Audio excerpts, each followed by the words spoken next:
Hey there everyone, welcome back to our channel again. In today's video, you are going to see how to change default quality on YouTube. So head over to your YouTube application. Once you are there, make sure that you have logged into your desired account and then head over to any video.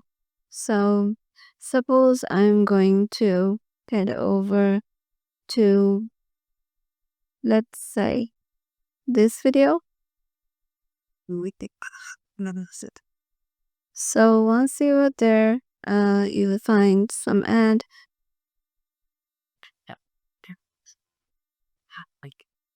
And now as you can see, if I tap on my video, there is a settings icon on the top. Tap on it. And here you will find the quality option. Tap on quality. And here change the auto to higher picture quality or advanced. In advanced, you can set the resolution from 360p to 2160p. So I'm setting it. So yeah, this is how you can just change default quality on YouTube.